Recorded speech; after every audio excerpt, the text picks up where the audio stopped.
अब चेहरे के बाद नाक कहता है, फिर से नकियाते हुए, हमने अपने अपने काम तो बता दिए, अपनी अपनी बड़ाई भी कर ली, लेकिन सब में बड़ा कौन ठहरा? नाक कहता है कि सब आए मंच पर, सब ने अपनी अपनी तारीफ की, अपने गुणों का बखान किया, अपनी बड़ाई की, लेकिन सब में बड़ा कौन है, ये तो बात रह गई।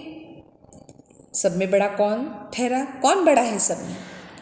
तो सभी एक साथ कहते हैं, मैं बड़ा हूँ, मैं बड़ा हूँ। अब नाक कहता है मैं बड़ा हूँ, कान कहता है मैं बड़ा हूँ, चेहरा कहता है मैं बड़ा हूँ, पैर कहते हैं मैं बड़ा हूँ, हाथ कहता है मैं बड़ा हूँ, नाक कहती है मैं बड़ी हूँ, आँख कहती हूँ मैं बड़ी हूँ। यानी सब, हर कोई अपने को बड़ा मान रहा है। सभी अंधों में काना राजा बनने की कोशिश कर रहे थे। अंधों में काना राजा बनना यानी मूर्ख लोगों में जो थोड़ा सा होशियार हो, उससे कहते हैं अंधों में काना राजा बनना। एक मुहावरा है। फिर पेट कहता है, भाइयों आप शांत रहिए, सब में मैं ही बड़ा लगता हूं। पेट क्या कहता है कि भाइयों अब सब शांत रहिए, सब में मैं ही बड़ा लगता हूं। पैर पेट की बात काटता है और कहता है चुप रहिए, आप बड़े नहीं हैं। तभी सूत्रधार आते हैं और सूत्रधार दर्शकों से क्या कहते हैं सुनो। और यही था हमारा सम्मेलन अंगों का। सबको धन्यवाद और नमस्कार। अंगों में बड़ा छोटा कोई नहीं है, अंगों का बड़प्पन आपसी सहयोग में है और पर्दा गिर जाता है। तो बच्चों, ये पाठ आपको ऐसा लगा होगा, ये जो लघु नाटिका है, ये सुनकर आपको ऐसा लगा होगा कि मैडम इसमें क्या है। हर किसी ने अपनी मन की बात या अपना बड़प्पन मंच पर आकर बताया है और हर किसी ने ये साबित करने की कोशिश की है कि आई एम द बेस्ट, सबसे बेहतर मैं हूँ और मैं हूँ तो क्या नहीं है, मेरे भरोसे ही ऐसा है। बच्चों, लेकिन इस पाठ से आपको एक बात सीखनी है कि जिस तरह शरीर के अंगों में सभी महत्वपूर्ण है, नाखून से लेकर हमारे मस्तिष्क तक। नाखून जो कि छोटा लगता है बहुत, लेकिन वो भी अहमियत रखता है। और मस्तिष्क अगर जो वो नहीं रहा तो हमारा शरीर काम नहीं करता, क्योंकि उसके ऑर्डर के मुताबिक ही हमारा शरीर काम करता है। इसलिए अंगों में जिस तरह कोई बड़ा कोई छोटा नहीं है, इनका जैसा आपसी संयोग है उसी तरह हम में होना चाहिए।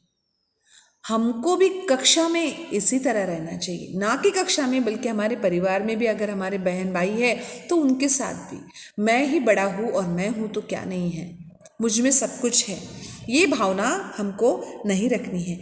हमें श्री प्रसाद जी ने यहाँ ये भी बताया है कि समाज के भी सभी वर्गों को सहयोग की ज़रूरत होती है अगर किसी बात में उन्नति करना है हमको। और इंसान की उन्नति तभी संभव है जब वो डाउन टू अर्थ होता है, किसी की बात मानता है, नहीं तो फिर कुछ नहीं हो सकता। और दुनिया में कोई परिपूर्ण नहीं है बच्चों, none is perfect in this world. हर किसी में कुछ न कुछ कमी है, इसीलिए कभी एक दूसरे की कमियां मत निकालो, बल्कि आपसी सहयोग से अगर रहोगे तो जीवन की नैया बहुत अच्छी तरह से पार करोगे। तो बच्चों, इस पाठ में हमको मौलिक सृजन जो है उसमें दिया है कि अपने प्रिय खिलाड़ी के बारे में प्रेरक जानकारी लिखो। जो भी आपका प्रिय खिलाड़ी है उसके बारे में प्रेरणा देने वाली जानकारी आपको लिखनी है। चाहे जो भी खिलाड़ी आपको बहुत अधिक प्रिय है उसके बारे में जानकारी आपको लिखनी है। दूसरा श्रवणीय में है, मीरा के पद दूरदर्शन, रेडियो, यूट्यूब या सीडी पर आपको सुनने हैं। इसके पहले संतवाणी में हमने मीरा के पदों का अभ्यास किया है, आपने देखा है। अगर आप उसमें से भी एक पद लिखते हैं तो भी चलता है, कि जैसे पग घुंघरू बांध मीरा नाची रे, मैं तो नारायण की अपी हो गई दासी रे, ये पद भी आपने लिखा तो भी चलता है, लेकिन आपको लिखना है। उसके बाद है संभाषणीय। संभाषणीय में संभाषण यानी कन्वर्सेशन, चर्चा करना है। इसमें रंगों का सम्मेलन या फलों का सम्मेलन, इस विषय पर हास्य कहानी प्रस्तुत करो। जैसे कि ये हास्य कहानी थी सम्मेलन अंगों का, उसी तरह रंगों का या फलों का सम्मेलन। अब अगले महीने में होली आ रही है, और रंगों के बिना होली हो ही नहीं सकती। इसलिए आपको रंगों के सम्मेलन के बारे में एक हास्य कहानी आपकी कॉपी में लिखनी है। अगर जिसको फलों के बारे में लिखना है वो भी लिख सकता है। और उसके बाद है लेखनीय। लेखनीय में किसी नियत विषय पर आयोजित परिचर्चा, भाषण के विशेष उद्धरण, वाक्यों का प्रयोग करते हुए अपना लिखित मत प्रस्तुत करो। किसी विषय पर आयोजित की गई परिचर्चा जिसमें भाषण के विशेष उद्धरण और वाक्यों का प्रयोग करते हुए अपना मत आपको प्रस्तुत करना है। उसके बाद है पठनीय। पठनीय में फलों के औषधीय गुण बताने वाला लेख पढ़ो। यहाँ पठनीय में आपको सिर्फ पढ़ना है, ना कि लिखना है।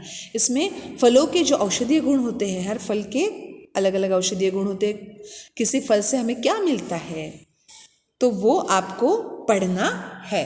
तो इस तरह से बच्चों हमने हमारा ये पाठ सीखा सम्मेलन अंगों का। श्री प्रसाद जी द्वारा लिखित ये पाठ बहुत ही सुंदर था। इस जो हमारा ये तासिका थी इसमें हमने इसका स्पष्टीकरण पूर्ण किया है। अगली तासिका में हम इसका स्वाध्याय देखेंगे और इस पाठ के भाषा बिंदु में आपको मिश्र वाक्य, संयुक्त वाक्य और साधारण वाक्य के बारे में दिया है। तो अर्थ के अनुसार और रचना के अनुसार वाक्यों के कौन से भेद है, इसका पूरा एक वीडियो मैं आपको भेजने वाली हूँ। पहले उसको सुनना है, बाद में हमारी जब जूम मीटिंग होगी उसमें मैं आपको वाक्य के प्रकार समझाऊंगी और फिर हम इसको स्वाध्याय में लिखेंगे। तो बच्चों आज के लिए बस इतना ही। मिलते हैं अगली कक्षा में, तब तक के लिए धन्यवाद।